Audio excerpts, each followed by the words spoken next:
when Hitler's generals knew they had lost. The whispers started quietly, in command tents, in private letters, in the long, silent hours between orders. Long before Allied bombs turned Dresden to ash, and years before a single gunshot echoed through the bunker beneath Berlin, Germany's finest military minds had already reached a terrible conclusion. This war could not be won. It did not arrive as a sudden shock. There was no dramatic moment of defeat that changed everything. Instead, the truth crept in slowly, first as worry, then as fear, and finally as cold, undeniable fact. The men who had once marched across Europe like conquerors began to see the darkness waiting behind their victories. They would continue to obey, they would keep fighting, but deep inside, they knew how this story would end. In the summer of 1941, the German army stood at the peak of its power. In just 2 years, Hitler's forces had crushed Poland, swept through Norway, destroyed France, and conquered the Balkans. The generals who had spent decades dreaming of revenge now felt justified. Their tactics had worked. The world trembled before them. When Operation Barbarossa launched on June 22nd, many believed they were watching Germany's greatest triumph unfold. Massive columns of tanks rolled across the endless plains of the Soviet Union. Field Marshal Fedor von Bock's armies pushed hundreds of miles in just weeks. Soviet prisoners flooded in by the hundreds of thousands. By fall, most officers thought the war would soon be over. Hitler's promise to destroy communism in a single campaign seemed almost real. But beneath all that confidence ran something darker. Some officers, veterans of the First World War, noticed the warning signs. The front was too wide, the supply lines were too long, the logistics were breaking down. Hans Guderian's tank divisions raced far ahead of their fuel trucks, infantry units fell days behind. Yet Berlin kept demanding more. Deeper, faster, always forward. By November 1941, as the first snow began to fall, that quiet worry turned into something worse. The Soviet Union had not collapsed. New Red Army divisions kept appearing from the east. Temperatures dropped below freezing. Equipment froze. Engines failed. For the first time, the unstoppable German war machine ground to a halt. That winter, in frozen dugouts and makeshift headquarters, the first doubts began to spread. Officers who had believed in a short, decisive war now faced the same grinding attrition they had sworn to avoid. Supplies ran out, reserves were gone. Morale shattered. Some whispered that the war was already lost. Others refused to admit it. But everyone who survived that winter campaign understood the truth. Germany was not fighting a quick campaign anymore. It was trapped in a war of exhaustion against an enemy it had completely underestimated. In 1942, Hitler demanded new offensives to restore momentum. The generals obeyed, but their hearts were no longer in it. The German army launched Case Blue, a massive push toward the oil fields of the Caucasus and the city of Stalingrad. The plan was bold, too bold. It divided Germany's forces across enormous distances. Field Marshal von Bock protested, warning that splitting the army between Stalingrad and the Caucasus would lead to disaster. "You always see problems," he snapped. Bock was relieved of command. As the tanks rolled south, many officers knew the plan was doomed. The distances were impossible. The supply lines were stretched too thin, and the Red Army was learning. By autumn, German forces were trapped in brutal street fighting inside Stalingrad. Reports from the front painted a grim picture. The Soviets were not giving up. When the Soviet encirclement came in November, it shocked Berlin, but not the officers who had seen it coming. For the first time, an entire German field army was surrounded and destroyed. Inside the frozen ruins of the city, General Friedrich Paulus radioed Hitler, begging for permission to break out. None came. The Sixth Army died where it stood. The psychological blow was devastating. Stalingrad shattered the myth of German invincibility. Officers who had once dismissed the idea of defeat now stared it in the face. The unspoken question spread like a disease. If this could happen to Germany's finest army, what hope was left? Spring 1943 brought no real recovery, only the illusion of one. The German army prepared for a massive counteroffensive at Kursk, hoping to restore balance on the Eastern Front. Many generals privately doubted the plan. Intelligence showed the Soviets were heavily fortified. The element of surprise was gone. But Hitler insisted. Kursk was Germany's last great gamble, and its failure sealed the outcome. Soviet defenses held firm. German armor was destroyed. When the offensive collapsed, there would be no more major victories. From that point on, the generals fought a retreating war. They could not win. After Kursk, even the most royal officers began to sense the inevitable. Hitler still ranted about miracle weapons and the unbreakable will of the German soldier, but the men who commanded those soldiers could read the maps. They saw the Red Army advancing westward. They knew the Allies would soon land in the west. For the first time, many realized the war would not end in victory or negotiation. It would end in total destruction. By the end of 1943, the mood inside the officer corps had completely changed. The arrogance of 1940 was gone, replaced by quiet fatalism. German industry could no longer replace losses. Allied bombers ruled the skies. The U-boat fleet was being wiped out in the Atlantic.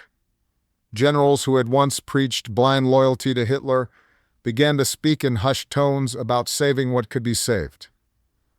Some officers began to think the unthinkable, removing Hitler himself.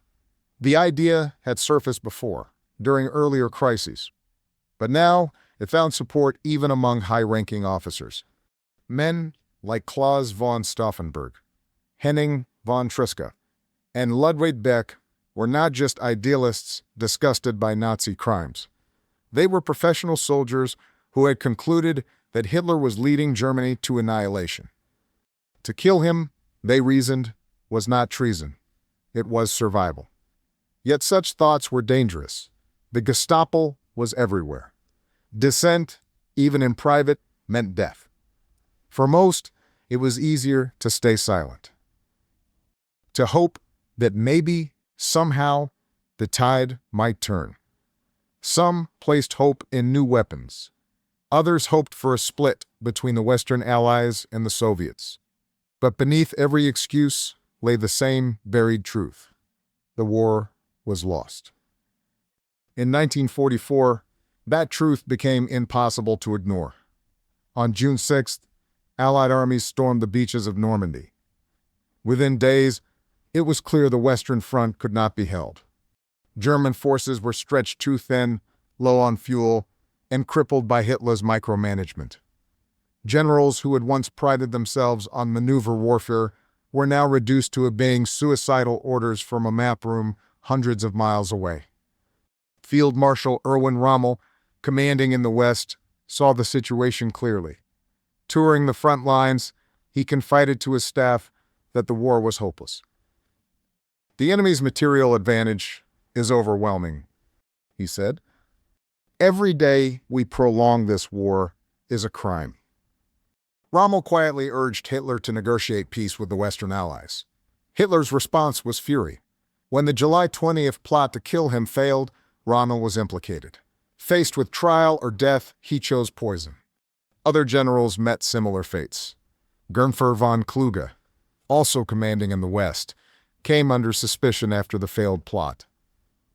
The officer corps was torn apart by its own despair. The failure of the July plot had a chilling effect. Whatever hopes of internal reform or military salvation remained were crushed. The surviving generals understood that the regime would destroy itself and them with it.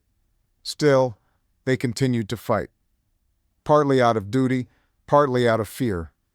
By early 1945, Germany was collapsing on all fronts. The Red Army was pushing through East Prussia and Silesia. The Western Allies were crossing the line.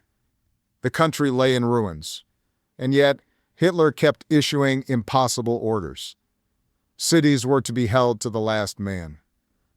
Armies that no longer existed were told to counterattack. Civilians were conscripted into a last-ditch militia. Many generals no longer obeyed. They falsified reports, ignored orders, or quietly surrendered. Others clung to the fantasy that the Western Allies might turn on the Soviets and join Germany in a final crusade. But such hopes were delusions born of desperation. In April, as the Soviets closed in on Berlin, the last remnants of discipline fell apart. Hitler raged at his generals, accusing them of betrayal and cowardice. Yet even he could no longer deny what they had known for years. On April 22nd, during a meeting in the Führer bunker, he broke down completely. He admitted the war was lost. Suicide, he said, was his only escape. For the generals, the moment carried no relief. They had lived through the collapse of everything they once believed in: honor, discipline, and the myth of German superiority. Some, like General Walther Wenck, tried to rescue civilians fleeing the Soviets. Others simply waited for capture. A few, like Wilhelm Keitel and Alfred Jodl, remained loyal to the end, signing the unconditional surrender that marked the final humiliation of the regime they had served so faithfully. Looking back, one might wonder how men so intelligent, so experienced, could have deluded themselves for so long. The answer lies in ideology, pride, and fear. Many of Hitler's generals shared his contempt for democracy and his hatred of communism. They believed that despite his flaws, Hitler had restored Germany's honor and rebuilt its army.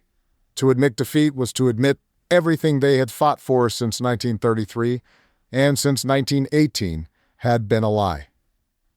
Others were trapped by circumstance. The German army was not a single entity. It was a vast institution bound by loyalty, tradition, and hierarchy. To rebel against Hitler was to betray not just a leader, but an entire system of obedience that defined a soldier's identity. When the first signs of defeat appeared, most officers chose denial over defiance. When defeat became certain, they lacked the moral courage to act. Yet there were exceptions.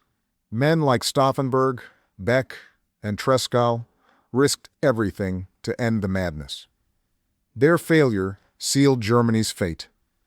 After July 1944, the war became an exercise in futility, a slow-motion collapse driven by fear and inertia. Millions more would die before the inevitable surrender. When the guns finally fell silent in May 1945, the reckoning began. In Allied interrogation rooms and post-war memoirs, the generals spoke freely at last. They blamed Hitler, the SS, the Nazi Party, anyone but themselves. They claimed they had seen disaster coming and tried to prevent it. Some even portrayed themselves as victims of a madman they could not control. There was truth in some of those claims, but also evasion.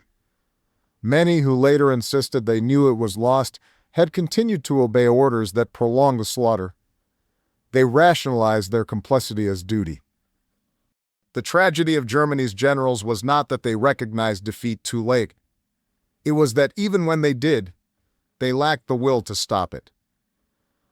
By 1943, the war was strategically lost.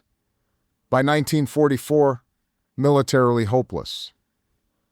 They could see what he could not, that Germany's fate was sealed not in the ruins of Berlin, but in the arrogance of 1941, when they mistook speed for strength and conquest for invincibility. The tragedy of the German army was that it kept fighting long after it knew it was beaten.